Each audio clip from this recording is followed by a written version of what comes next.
제7회 전국 동시지방선거가 40일도 채 남지 않은 가운데 6월 8일과 9일 실시되는 사전투표에 대비해 사전투표 통신망 구축 점검 및 모의 시험이 실시됐습니다. 제7회 전국 동시지방선거의 제2차 공직선거정책토론회가 일자리 대책과 부동산 대책 등 국민 체감형 주제로 지난 4월 30일 개최됐습니다. 다양한 이유로 선거 참여가 어려운 장애인 및 근로자의 참정권 보장 방안을 안내해드립니다. 중앙선거관리위원회가 공정한 선거 보도를 위해 현직 방송기자를 대상으로 지방선거 공정보도 교육을 실시했습니다. 유권자가 보다 즐겁고 쉽게 인문학 속 선거를 만날 수 있도록 중앙선관위가 선거 인문학 콘서트를 개최했습니다.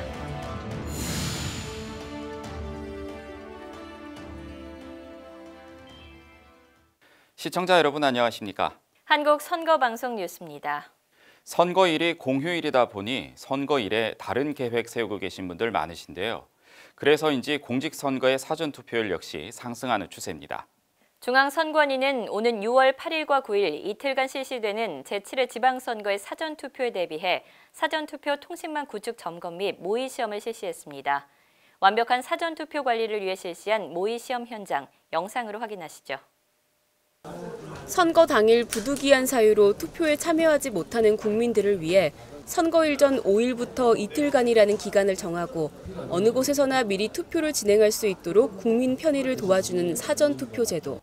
최근 치러진 19대 대선의 사전투표율은 26.1%로 앞서 2016년에 실시된 국회의원 총선거의 12.2%의 사전투표율보다 2배 이상의 증가를 기록하며 2013년 처음 도입된 사전투표의 투표 참여가 해를 거듭할수록 높아지고 있음을 증명하고 있습니다. 6월 8일과 9일 이틀간 진행되는 제7회 전국 동시지방선거의 사전투표를 앞두고 중앙선거관리위원회가 전국적으로 사전투표 모의 시험을 실시했습니다. 5월 3일과 5월 17일 그리고 오는 6월 7일 총 3차례에 걸쳐 진행되는 사전투표 모의 시험은 유무선 통신장비 점검을 비롯해 통합 명부 시스템과 투표용지 발급 시스템 확인 등 실제와 같이 시스템을 운영함으로써 전반적인 프로세스를 점검하였습니다. 오는 5월 17일 진행될 2차 사전투표 모의 시험에서는 갑작스런 통신망 장애 또는 정전과 같은 비상 상황 발생을 대비한 장애 발생 상황 대응 훈련이 진행될 예정이며 중앙선관위는 사전투표 모의 시험을 통해 사전투표 관리체제 완비 및 준비 상황을 점검하고 반복되는 훈련을 통해 관리자의 역량을 높인다는 계획입니다. 한편 6월 13일 실시되는 지방선거의 사전투표는 6월 8일과 9일 매일 오전 6시부터 오후 6시까지 실시되며 사전 신고 없이 신분증을 소지한 유권자는 전국 사전투표소 어느 곳에서나 사전투표를 할 수 있습니다. 제7회 전국 동시지방선거의 제2차 공직선거 정책 토론회가 지난 4월 30일 개최됐습니다. 일자리 대책과 부동산 대책 등 국민 체감형 주제로 열린 이번 공직선거 정책 토론회에는 더불어민주당과 자유한국당, 바른미래당, 민주평화당, 정의당의 정책 담당자들이 참석해 열띤 토론을 벌였습니다. 정당에게는 선거에 앞서 정당의 정책과 그 방향성을 유권자에게 알릴 수 있는 좋은 기회가 되고 유권자에게는 선거에서 올바른 판단을 할 수 있는 기준이 되어주는 공직선거 정책 토론회. 중앙선거방송 토론위는 지난 3월 30일에 열린 제1차 공직선거 정책 토론회에 이어 4월 30일 여야 5당의 정책 담당자들을 초청해 두 번째 공직선거 정책 토론회를 개최했습니다. 이날 정책 토론회에는 더불어민주당 홍익표 의원을 비롯해 자유한국당 김종석 의원, 바른미래당 이해운 의원, 민주평화당 유성엽 의원, 정의당 추혜선 의원 등이 참석해 일자리 대책, 부동산 대책 등 현안에 대해 다양한 의견을 주고받으며 열띤 토론을 벌였습니다. 공직선거 정책토론회는 공직선거법 제82조의 3에 따른 것으로 중앙선거방송토론위원회는 선거일 전 90일부터 후보자 등록 신청 개시일 전일까지 국회에 5인 이상의 소속 의원을 가진 정당과 직전 대통령 선거, 비례대표 국회의원 선거 또는 비례대표 시도의원 선거에서 전국 유효투표 총수의 100분의 3 이상을 득표한 정당의 대표자 또는 대표자가 지정한 자를 초청해 월 1회 이상 정책토론회를 개최하여야 합니다. 제7회 전국 동시지방선거의 정책토론회는 앞으로 한 차례 더 진행될 예정이며 공중파 방송을 통해 생중계될 예정입니다. 선거에 참여하고 싶어도 몸이 불편해서 직장을 이유로 참정권을 행사하지 못하는 분들이 있습니다. 중앙선거관리위원회는 이런 유권자들의 참정권 보장을 위해 선거제도를 비롯한 정책 개선 등 다양한 노력을 기울이고 있는데요.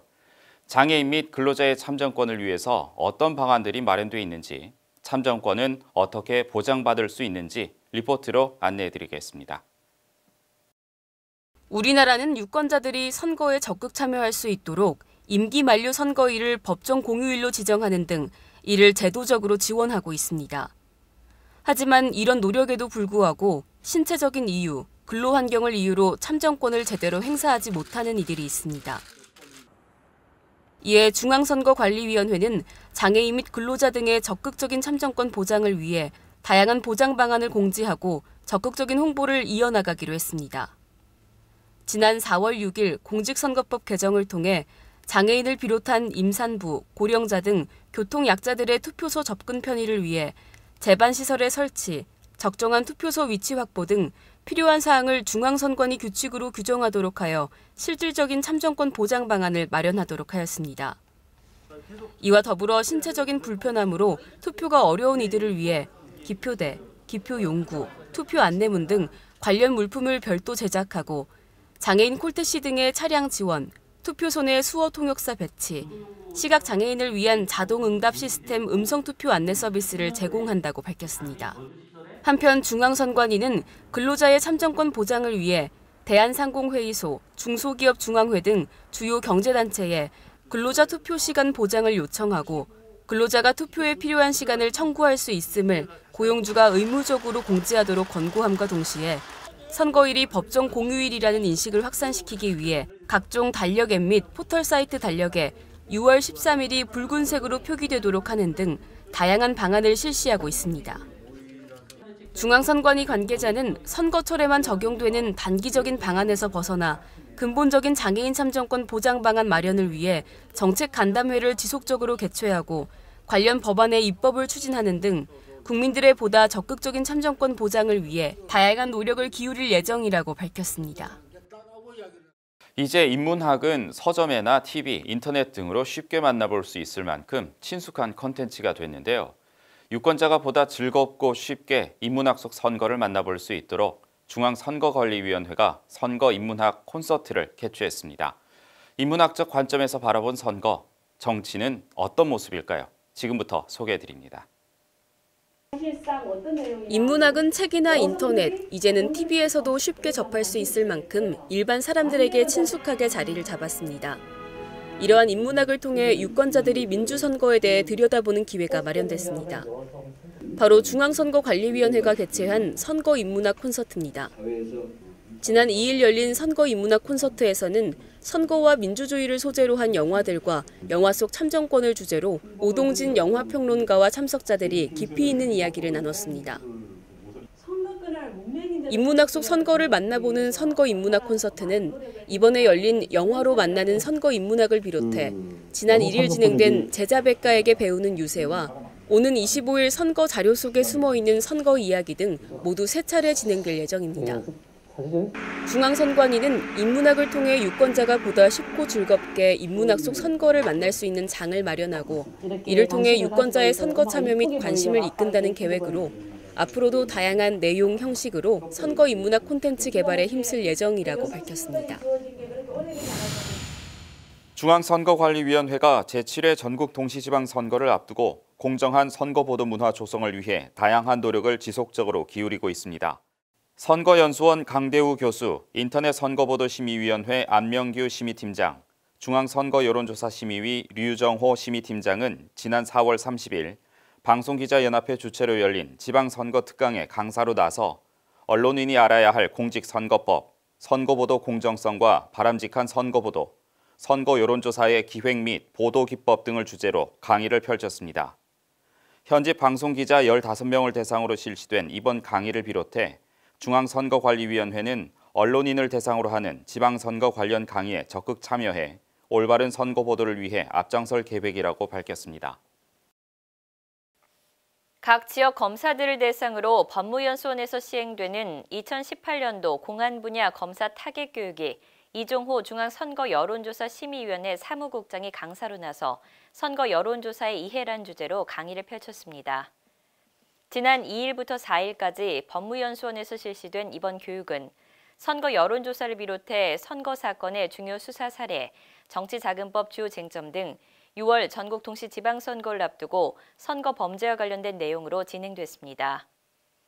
제7회 전국 동시 지방선거의 완벽한 개표 사무 지원을 위해 투표지 분류기 모의 시험이 실시됐습니다. 이번에 진행된 투표지 분류기 모의 시험은 지난 4월 17일에 실시된 1차 모의 시험에 이은 두 번째 모의 시험으로 지방선거 하루 전인 6월 12일에는 3차 모의 시험이 실시될 예정입니다. 투표지 분류기 모의 시험 운영은 투표지 분류기의 전체적인 점검 및 보수, 투표지 분류기 설치 버전 확인 및 시험 운행으로 진행되며 중앙선관위는 철저한 사전 점검을 통해 투표지 분류기의 정확성을 확보하고 장애 발생 시 신속히 대응하기 위한 방안을 마련하기 위해 이번 모의 시험을 실시한다고 밝혔습니다. 한편 중앙선관위는 이와 함께 지난 3월부터 투표 사무관리 담당 직원의 체계적인 교육을 실시하는 등 선거 준비에 만전을 기하고 있습니다. 한강 시민공원 뚝섬지구 서울 윈드서핑장에 제7회 지방선거를 알리는 윈드서핑 퍼레이드가 펼쳐졌습니다. 서울특별시 선거관리위원회는 생활체육 분야와 연계한 지방선거 홍보 활동의 일환으로 지난 4월 20일 서울시 윈드서핑 카이트보드 연맹과 협업해 동호회원 100여 명의 윈드서핑 도체에 지방선거를 알리는 홍보 필름을 부착하고 윈드서핑 퍼레이드를 펼쳤습니다. 서울시 선관위는 아름다운 한강의 모습과 윈드서핑 퍼레이드의 조화로 시민들에게 볼거리를 제공함과 동시에 지방선거를 알리는 계기를 마련했다며 앞으로도 선거일까지 생활체육 분야와의 협업을 통해 시민 밀착형 선거 홍보를 전개해 나가겠다고 밝혔습니다. 근로자의 날을 시작으로 어버이날과 어린이날 그리고 스승의 날까지 5월은 유독 기념일이 많은 달이죠. 이런 특별한 날들과 함께 대한민국 국민이라면 꼭 의미를 되새기고 기념해야 하는 날이 하루 더 있습니다. 바로 5월 10일 유권자의 날인데요. 유권자라면 꼭 기억해야 할 그날의 의미와 역사에 대해 오늘 선거 상식에서 짚어보겠습니다. 장현재 아나운서입니다. 화창하고 따뜻한 날씨를 만나볼 수 있는 5월은 유독 다양한 행사 기념일이 많은 달이죠. 어린이날, 어버이날, 그리고 스승의 날 등 다양한 기념일이 5월에 자리 잡고 있는데요. 이런 날들과 더불어 우리가 꼭 기억하고 기념해야 할 날이 있습니다. 바로 유권자의 날인데요. 오늘 선거 상식에서는 유권자의 날, 그 시작과 의미에 대해 짚어보도록 하겠습니다. 5월 10일, 우리나라는 공직선거법 제6조 5항에 명시되어 있듯이 선거의 중요성과 의미를 되새기고 주권의식을 높이기 위하여 매년 5월 10일을 유권자의 날로 지정하고 그에 맞는 다양한 행사를 개최하고 있습니다. 지금으로부터 70년 전인 1948년 5월 10일, 우리나라에서는 첫 번째 총선거가 치러졌는데요.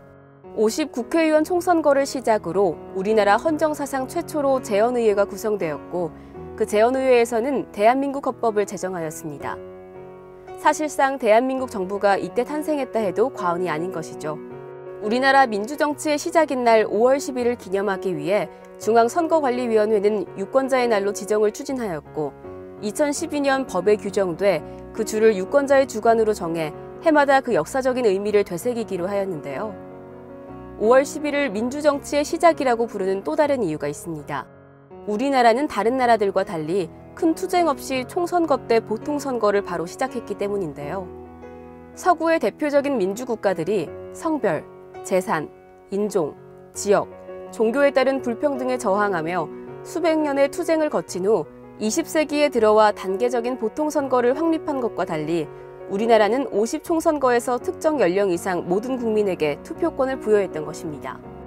중앙선관위는 유권자의 날 제정 추진 당시 대의민주대에서 국민주권의 가장 중요한 실현 과정인 선거와 투표 참여의 중요성에 대한 인식을 공유하고 유권자의 권한과 책임 등에 관하여 그 의미를 되새기고 조명함으로써 민주정치 발전에 기여하기 위해 기념일 제정을 추진했다며 이 날을 통해 세계적으로 우리나라의 민주주의 발전을 알릴 것이라고 기념일 제정의 뜻을 밝혔습니다.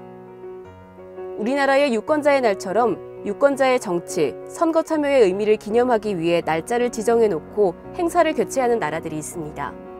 민주정치의 선진국이라고 할 수 있는 스웨덴은 매년 7월 첫째 주를 알메달렌 정치주간으로 정하고 정당, 언론, 학계, 그리고 일반 시민이 모여 정치 이슈에 대해 정치 토론을 열고 있으며 영국은 매년 10월 중 일주일간을 민주정치 주간으로 지정하고 기념행사를 열고 있습니다. 그 밖에 아시아 국가인 인도에서도 매년 1월 25일을 선거인의 날로 지정하고 선거 참여의 중요성 인식 제고를 위한 전국적인 행사를 실시하고 있습니다. 날짜와 방식은 다르지만 각 나라마다 민주주의의 발전에 대해 다시 한번 생각해보는 시간을 갖는 것입니다.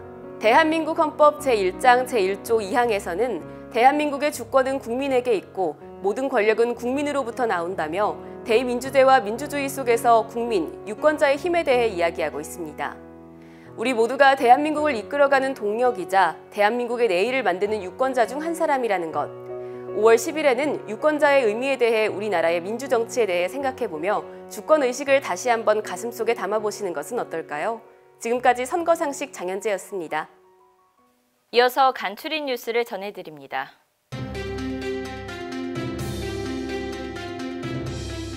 인터넷 선거보도심의위원회는 지난 4월 26일 2018년 제7차 위원회의에서 불공정 선거보도에 대한 이의 신청을 심의하고 인터넷 언론사 경주타임즈와 베타뉴스에 대해 경고 조치하기로 결정했습니다.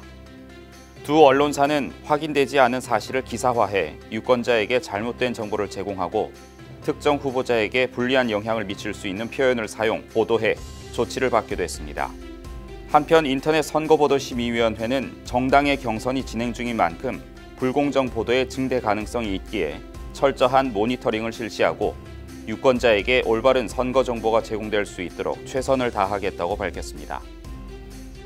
중앙선거여론조사심의위원회는 제7회 지방선거와 관련해 중앙여심위 홈페이지에 등록되지 않은 선거 여론조사 결과를 공표한 A씨에게 2천만 원의 과태료를 부과했습니다. A씨는 지난 3월 21일 특정 지역의 국회 출입기자를 초청해 간담회를 실시하던 중 중앙여심위 홈페이지에 등록되지 않은 선거 여론조사 결과를 공표했습니다.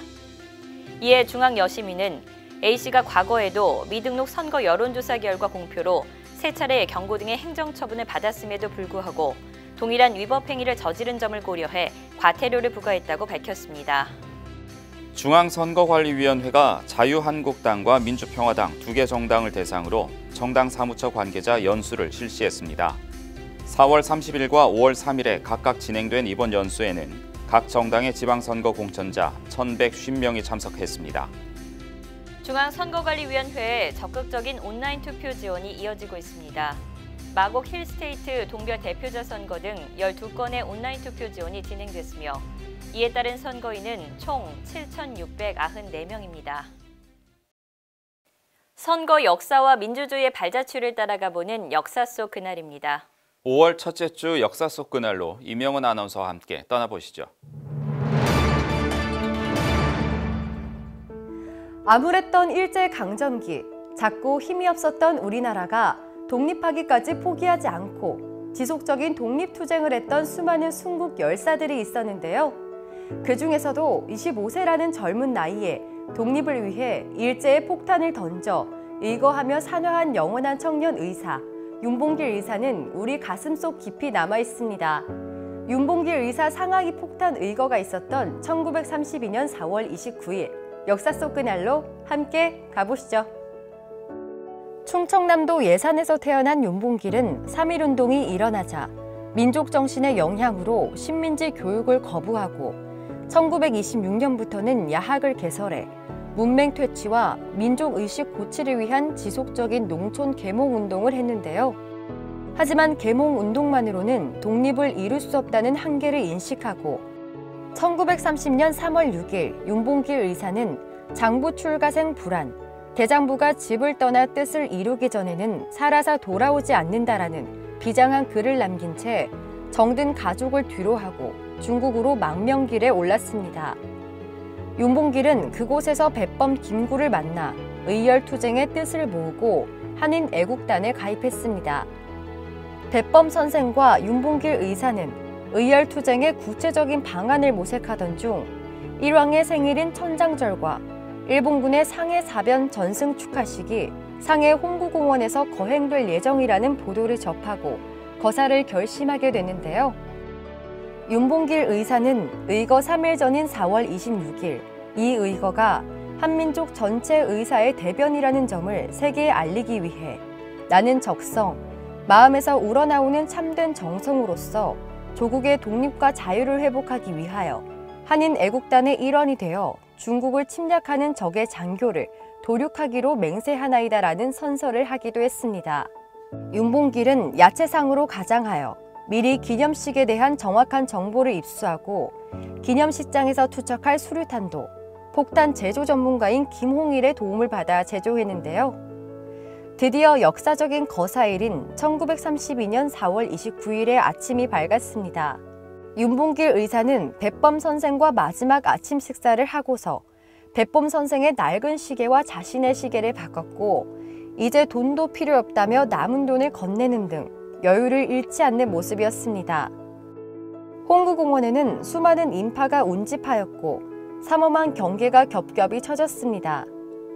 윤봉길 의사는 저격용 물통 모양의 폭탄 1개와 도시락 모양의 폭탄 1개, 2개의 폭탄을 감추고 식장에 입장했고 일왕의 탄생을 축하하는 기미가요가 울려 퍼졌을 때 식장으로 다가가 수류탄을 던졌습니다.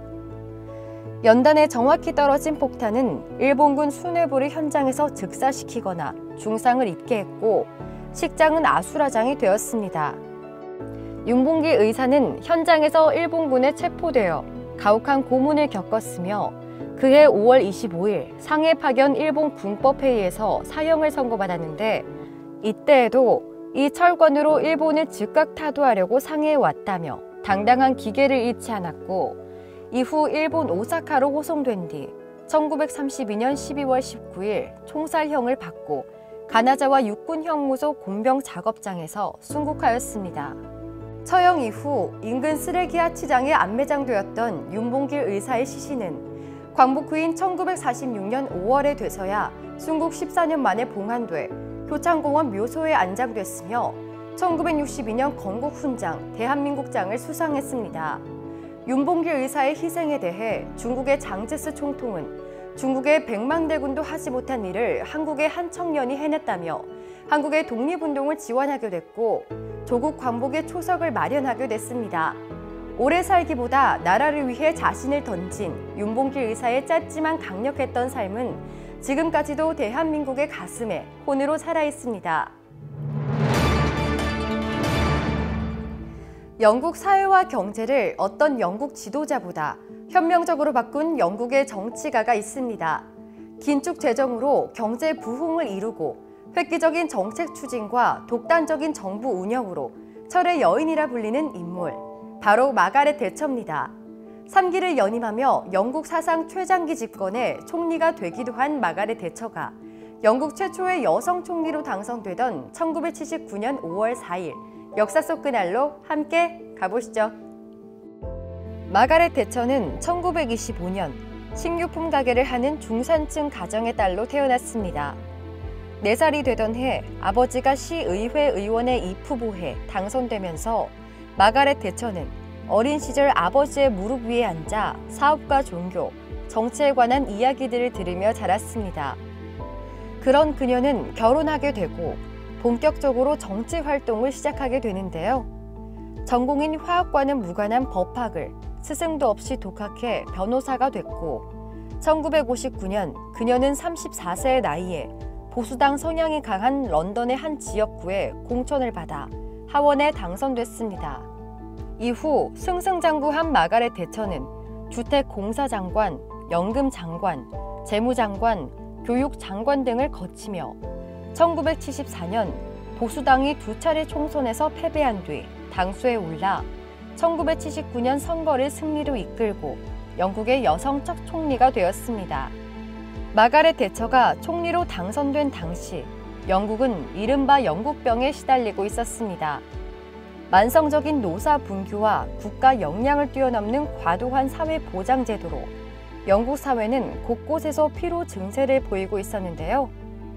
마가렛 대처는 취임식 연설을 통해 저를 기다리는 책임들을 잘 알고 있으며 끊임없이 노력하겠다는 의지를 표명하며 바로 강력한 정책을 시행했습니다. 그녀는 영국병을 해결하기 위해 기존의 영국 내각들과 다른 방향으로 정책을 추진하며 영국 사회와 경제를 바꿔나가는데요. 그녀의 정책은 결과적으로 영국의 경제 성장률을 마이너스에서 플러스로 돌려놓았으며 인플레이션을 해소하는 데에도 기여했습니다. 또 대외적으로는 1982년 아르헨티나와의 포클랜드 전쟁에서 승리해 포클랜드 제도를 재탈환했으며 북아일랜드를 영국령으로 보유하려는 기존 노선을 고수하기도 했습니다.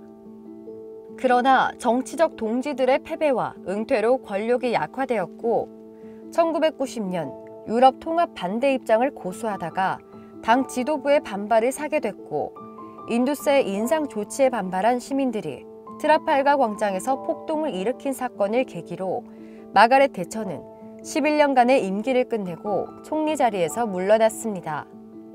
마가렛 대처는 퇴임 직후 재단 설립과 강연 등 활발한 활동을 펼쳤고 2013년 4월 8일 건강 악화로 87세의 나이로 사망했습니다.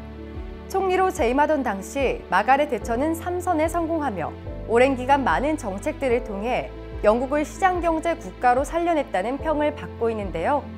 그녀의 정치적 행보에는 논란도 많고 말도 많지만 강력한 지도자로 영국에 엄청난 변화를 가져왔다는 데엔 대체로 같은 의견이었습니다. 이처럼 임기 내내 성공적으로 국가를 이끌었던 그의 정책은 대처리즘이라는 말로 지금까지도 신자유주의 경제 정책을 대표하는 표현이 되었습니다. 중앙선관위에서 알려드리는 주요 소식입니다. 5월 10일 유권자의 날을 맞아 중앙선거관리위원회가 제7회 유권자의 날 기념식을 개최합니다. 5월 10일 오후 1시 30분부터 여의도 KBS홀에서 열리는 이번 유권자의 날 기념식에는 아름다운 유권자, 유공자 및 관련 기관과 단체, 위원회 직원 등 1000여 명이 참석할 예정이며 기념 영상 상영, 유권자 합창단 공연 등 다양한 이벤트와 부대 행사가 진행돼 유권자 중심의 행사로 진행될 계획입니다. 특히 이번 유권자의 날 기념식은 민주선거 70주년을 맞아 선거의 중요성과 의미를 되새기고 주권의식에 대해 다시 한번 생각해보는 뜻깊은 자리가 될 예정입니다. 중앙선거관리위원회가 민주선거 70주년을 기념하기 위해 기획한 기념 우표가 5월 10일 발행됩니다. 1948년 5월 10일 재헌국회의원 선거로 시작된 대한민국 선거 70주년을 기념하고 제7회 지방선거에 대한 관심과 참여를 높이기 위해 발행되는 민주선거 70주년 기념 우표는 중앙선거관리위원회의 모습과 원화 작품, 투표소 가는 길 등 2종으로 총 51만 6천 장이 발행될 예정입니다. 특히 투표소 가는 길은 지난해 김대년 사무총장이 대선을 앞두고 직접 그린 그림으로 당시 김대년 사무총장은 희망을 바라는 유권자들이 밝게 웃으며 투표소로 향하는 모습을 담고 싶었다고 작품의 의미를 밝혔습니다. 6월 13일 실시되는 제7회 지방선거의 의미와 중요성을 되새기고 아름다운 선거의 가치를 확산시키기 위해 중앙선관위가 제6회 대한민국 선거 사진대전을 개최합니다. 공모 주제는 제7회 지방선거와 관련된 선거 현장, 선거의 의미와 중요성을 되새길 수 있고 민주시민 의식을 함양할 수 있는 모습, 선거를 통한 화합과 축제 분위기의 장, 우리 동네 우리 가족의 아름다운 선거 이야기 등 4가지입니다. 공모 분야는 국민 누구나 참여 가능한 일반 부문과 현직 사진 기자가 참여할 수 있는 언론 분야이며 접수는 5월 14일부터 6월 20일까지 공모전 홈페이지 beautifulday.contest.com을 통해 가능합니다. 중앙선관위는 선거의 아름다움이 담긴 많은 작품들이 출품되길 바란다고 밝혔습니다. 공직선거를 앞두고 선거 여론조사 전화 한 번쯤 받아보신 적 있으시죠? 하지만 바쁘다는 이유로 귀찮은 마음에 대부분 걸려온 전화의 소개 멘트만 듣고 끊어버리기 일쑤인데요. 우리가 쉽게 넘기는 선거 여론조사는 정당과 후보자에게는 민심을 알려주는 지표가 되고 국민에게는 정당과 후보자를 판단할 수 있도록 도와주는 유용한 기준이 된다는 사실 알고 계신가요? 선거 여론조사, 정치 참여의 시작이자 유권자의 의사표현 기회라는 사실 잊지 마시고 적극적으로 참여해 주시길 부탁드립니다. 네, 한국 선거 방송 뉴스 여기까지입니다. 시청해 주신 여러분 고맙습니다.